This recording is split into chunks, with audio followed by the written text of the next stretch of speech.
think it was in 2019, or I completely modified how I wrote my copy on every single postcard. And I wrote it from the perspective of someone who lived there. It wasn't like, hey, neighbor. I found actual examples of things that only people that live in that neighborhood would know. Hey everybody, today I'm here with Katie Moe, who's a friend of mine from the Side Network, and she is based in Pleasanton, and hopefully I'm geographically describing it correctly, to Tri-Valley, around that area? Yes. Okay, perfect. And she leads a team and a brokerage and runs an amazing business. Katie, welcome. Thank you. Thanks, Wilson. I'm happy to be here. We're excited for you to share your knowledge, and I'm sure a lot of people want to model various team leaders and brokerage owners, and you have a lot that you would be able to give details on that people will definitely benefit from. So Katie, if you could share with us a little bit about your journey from being a brand new agent all the way to leading your business today. Awesome. How much time do we have? No, I'm just kidding. So great question. Obviously, great place to start. I grew up in a family of real estate, from property managers to commercial developers to ag real estate. And I would say when I was about 19 and a half, every phone call from my dad ended with, when are you going to get your license? I took my own route and ended up getting my license in 2005 and have kind of just, been going for it ever since. Newly married, want to be a realtor, all the things. And really, I got my license, and then that's when the market crashed the first time, or started to. And so I just kind of, quite honestly, took my time. I took it as a blessing. I worked really hard. I learned the basics, learned the fundamentals, started out working for a boutique agency in the Danville area. And I loved them because they were boutique, because they were local, because they had great marketing. It was everything. Prior to real estate, I worked for an advertising marketing agency in San Francisco. So I was very drawn to the beauty of their marketing. And I loved their hyper local kind of feel.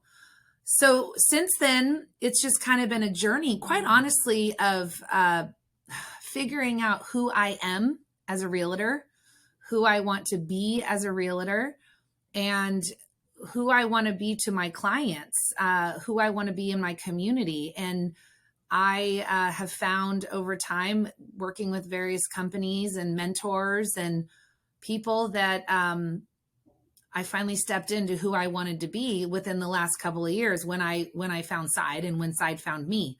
So it's, I feel very, very, very fortunate to get to do what I want, what I get to do, to be able to focus on what I focus on. And I'm just very thankful. Thank you for that. So just to give context so people kind of know, you helped a lot of families and sold over 60 million last year. Obviously, your goals for this year is a bit more. Tell us how it all works. Like, what would you say has led you to be able to help so many people within a year?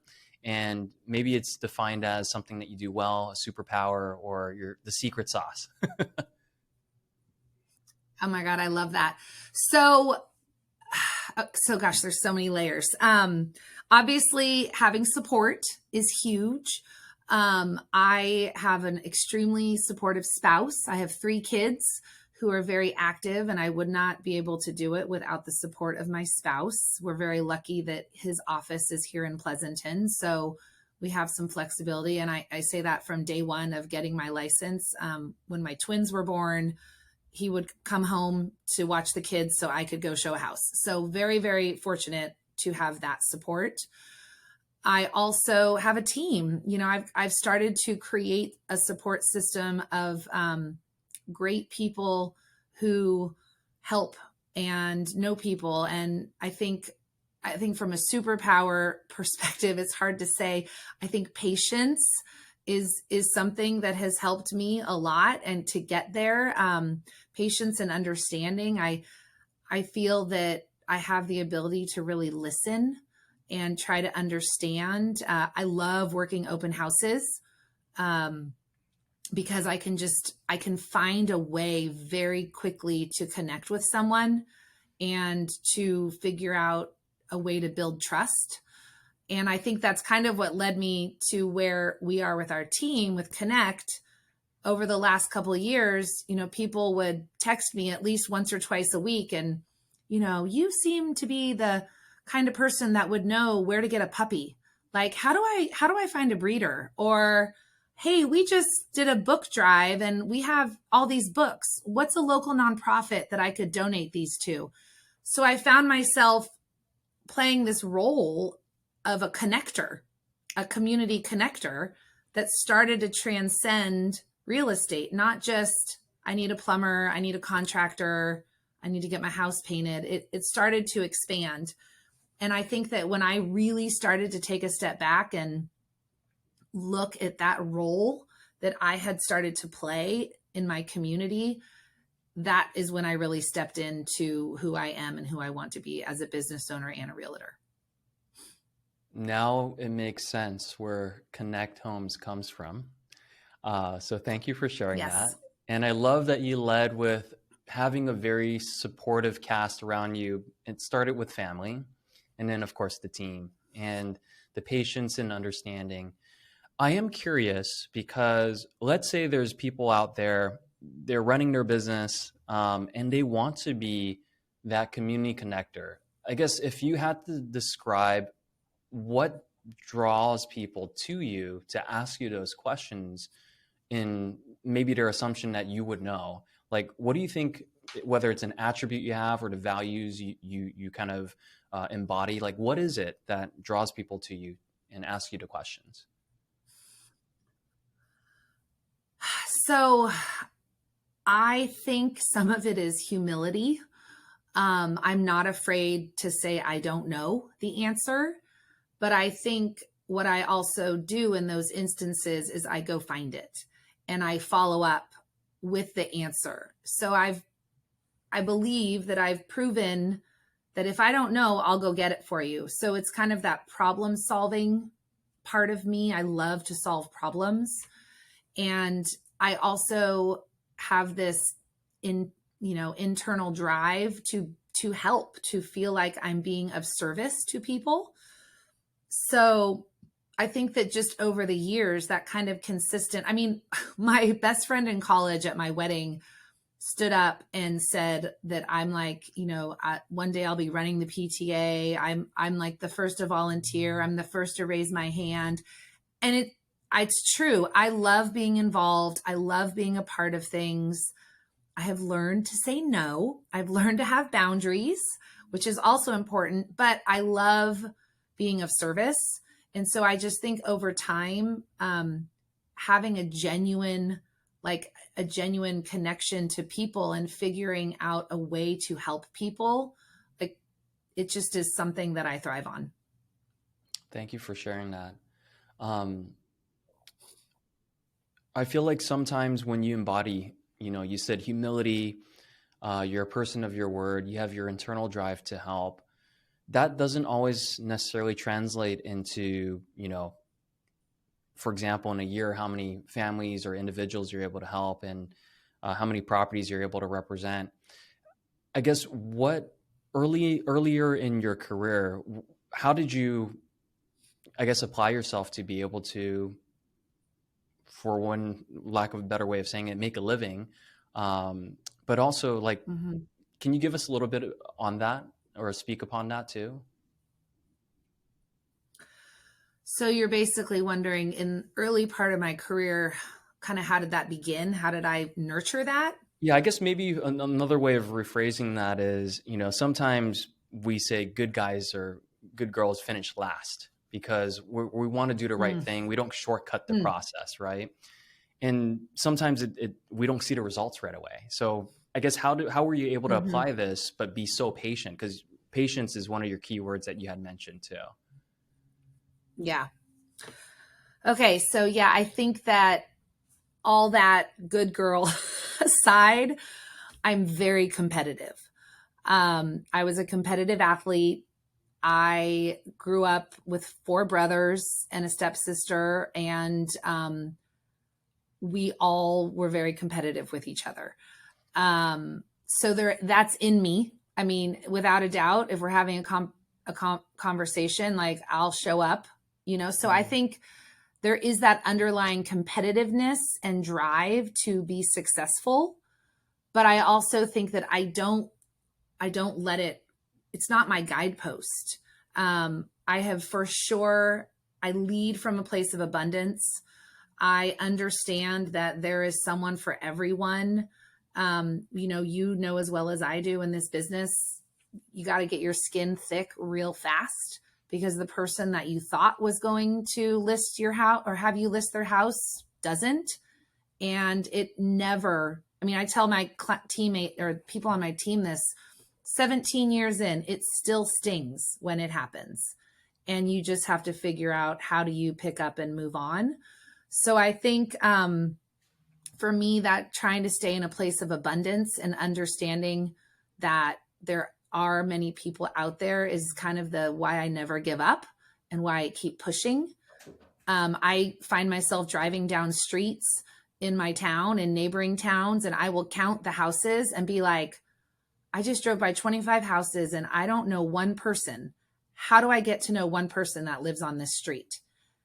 There's so much opportunity, and you can't get hung up on not thinking that it's not there. Love that. When you said it still stings when it happens, when, let's say, someone decides to work with someone else, if it didn't matter, then it shows that you don't care about it too. And maybe it also shows that you wouldn't want to improve your offering or, upon yourself. So I really appreciate you sharing that. Yeah, I agree with that completely. Now, what's your best advice for new and or seasoned agents? For example, that new agent that is trying to figure out getting their first listing, or the person that has taken many listings, but maybe there's something that they could improve on. Like, what would you say as a word of advice? So it's a tough one. I think that, like many things in life, who you surround yourself with, is going to help set you up for success. I think that real estate in this business, it's a very lonely business. I'm a big fan of Brene Brown, and she believes that at the core of all of us, we have a sense of just wanting to belong. And it can be a very lonely business. So I firmly believe in surrounding yourself with the right people who are going to support you, who are going to help you learn. Again, being in this business for almost 18 years, I'm still learning something almost with every single transaction. So I would say for, new people, it's talk to as many people as you can. If you see an agent who is doing business the way you hope to do business, take them out to coffee, show up at their open houses. Just try to learn from people, because to me, the true leaders in this business, they're willing to share. I'm always willing to take anyone out to coffee and just talk to them about the challenges, about the hardships, about good markets, about bad markets, never giving up. It's, there's all and again, that's because I believe there's room for everyone in this business. Can't agree more. I can't agree more with that. You'd be surprised how many people want to help if you just ask for it. And I love the advice of just talk to more people and put yourself out there. We see a very successful business owner and real estate agent, but I'm sure you had to overcome quite a bit to, get to. I mean, you're not at the end goal. Like you said, you're continuing to improve, learning something every day. But is there a story or an experience you can share that might give hope to other people that think that all they see is, successful people selling real estate, but we had to overcome some things too? Anything you can share, or words of wisdom on that? I mean, I think, we've had failures I put something on social media not that long ago about how, sometimes I find myself falling flat on my face. And I would say in joining Side in August of 2019, it's a complete mindset shift of who you are as a business owner and how you want to be a business owner. And I learned a ton. I made great choices. I made not great choices. And I think the idea of, are we always learning as we go, is so important. In running a team, learning how to hire. I mean, you probably know better than I. Recruitment is so hard. Being very intentional about how you choose your path forward. And I've learned along the way who I'm going to work best with and who I'm not going to work best with. And I've learned the hard way. And it's not easy, but as long as you're continually focusing again on the learning aspect and remaining respectful, I think that's, to me, that's kind of where I'm at right now with this answer, is just because I'm definitely more in the mindset shift of a business owner and a brokerage owner, not just my own business. So it's a little different. I mean, failures along the way a long time ago, sure, not calling someone back in time and then they're listing their house with someone else and you feel like, what with your tail between your legs. We've all been there, but how do I learn from it? How do I get better next time? You just have to keep learning and focus on, what do I do better next? Thank you for that. It is a good reminder. There's a lot of themes in what you're saying, and I think a key one is to always be learning and always be looking for something that you could learn. You briefly mentioned a little bit about who you work best with, and maybe it's tied to our next question here. What's the number one quality you look for in an agent that either is going to join you, or let's more generically, that potentially could succeed in this business? So I think that in the beginning, I really want people, like, we kind of have this phrase on our team that no job is too small. As we know, we show up and you're at a house and someone's dog has tracked mud or worse through the house and you have to prep the open house. I have to do it. I have to put signs out in the rain, and I'm the founder. I want people who are willing to roll up their sleeves and go into battle, and also celebrate. I think there's a lot of, you have to be able to wear many hats in this job. You don't have to be, I think that there's a difference. There's people that are just great at sales and great at connecting, and they don't want to run the numbers and the business growth and the development, but that's great. But I just want there to be, again, not being afraid to try new things. At Connect, we love to try new stuff to see if different things work, different lead generation tools, different community events. And I want people to be willing to try new things, because you never know what is going to speak to you, to your authentic self, so that you come out authentically to your clients.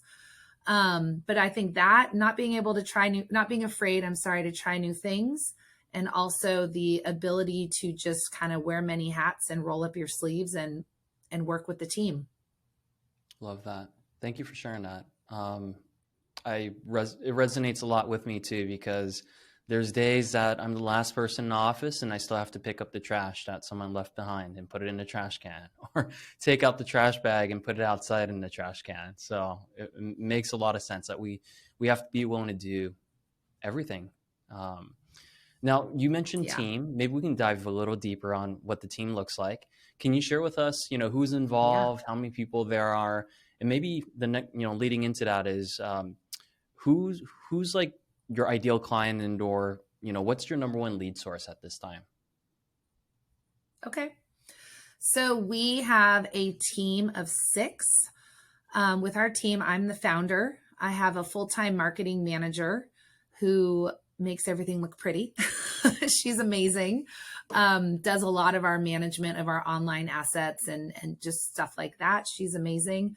And then the rest of us are all licensed realtors out there working.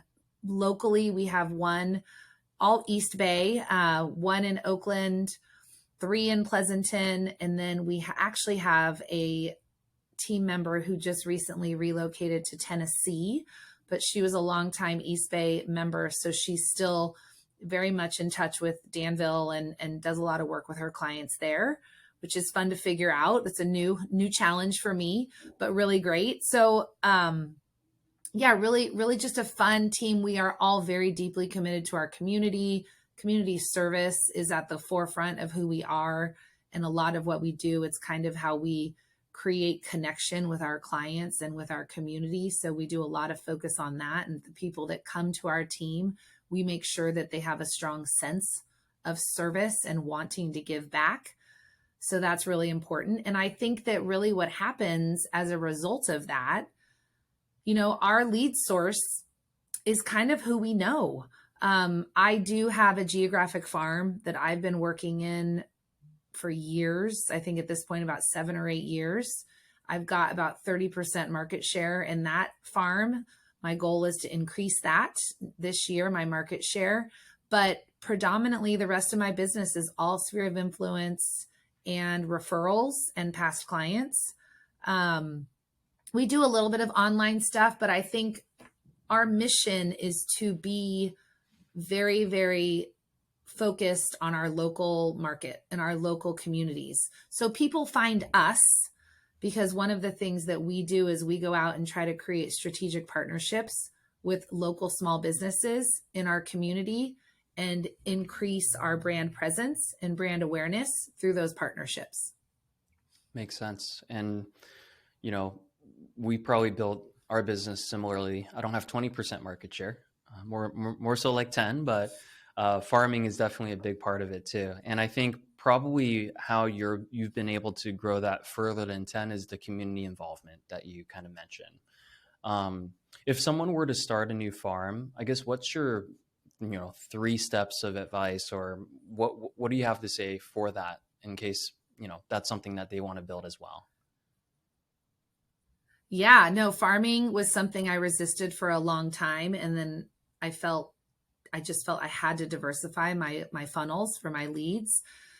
So really what I did when I chose the neighborhood that I used to live in, and people knew me because I was on swim team, because I was on the soccer, the parks, all that stuff with my kids. But what I did is I had to figure out how to get to the people that I didn't know. There's about 1,600 homes in the farm.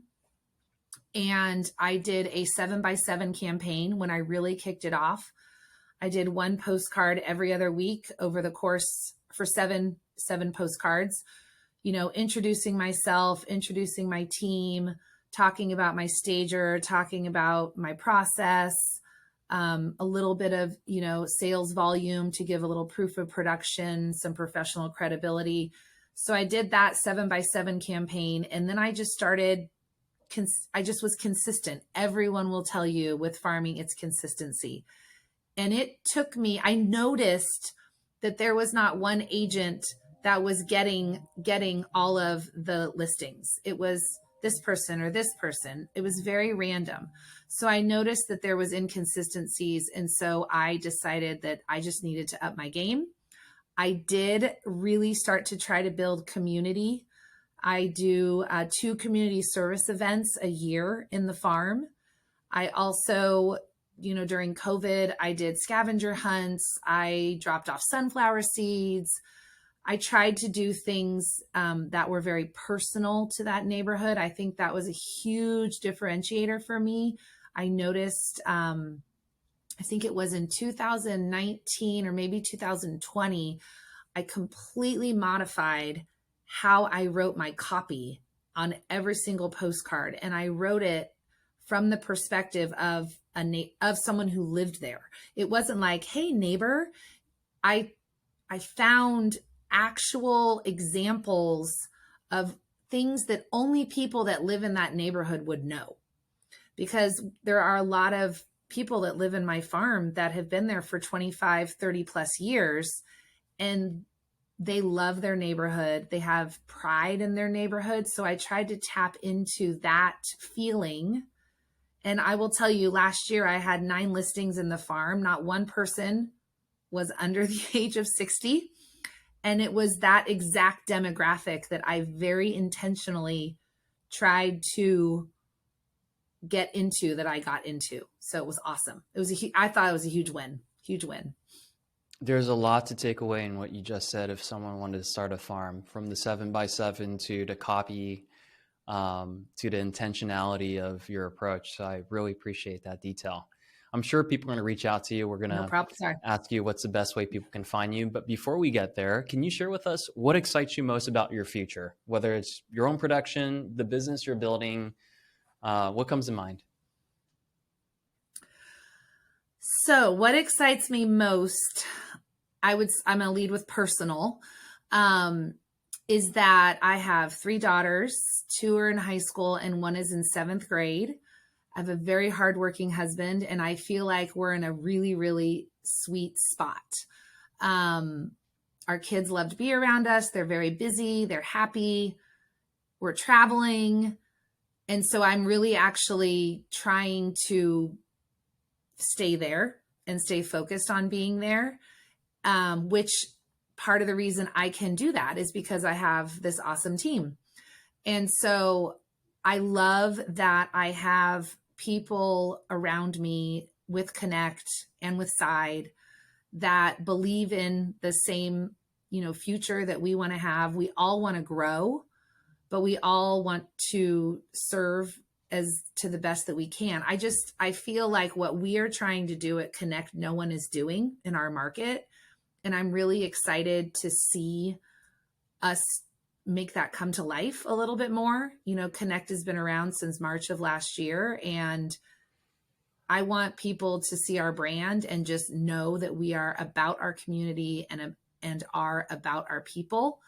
And I'm super excited to see that become more and more vibrant over the next couple of years. Thank you so much for sharing that. As a community/farmer myself, it sounds like I need to follow your business page now as well. Not that I don't, but go through your content. Where can people find you, Katie? Oh boy, I'm on all the places. I am at Katie June Moe on Instagram. We do also have a Connect California Homes Instagram page. I'm on Facebook, LinkedIn. We do have a blog. We have a pretty good blog on our connectcaliforniahomes.com website. Obviously, like any realtor, pick up the phone and call me. Surprising, not surprising. Counterintuitive. If you ask for help, you'll receive. So, Katie, did we miss anything? Any final words to the audience if they're getting started or? No, I really appreciate you asking me. I think it's really fun to speak to someone like you, Wilson. I think the first time I heard you speak on a panel was a long time ago. And quite honestly, I was like, whoa, that guy has got it together. So I am humbled and honored that you asked me to come on here. And I just think it's been really a great conversation. We don't quite honestly get to take the time to truly reflect on what we have done and what we would like to do. So I love this opportunity. Thank you. Thank you for being here, and thank you for the nice words. I've learned from so many people, and I think you sharing in this conversation will definitely help others as well. And people know where to find you, and people know where to follow you. Especially, you run an amazing business, and it's still in its, I would say, infancy of growth. Especially, it sounds like your partnership, obviously rebranding yourself since 2019. It's not that long ago. So we look forward to seeing you grow as well. Awesome. Thank you.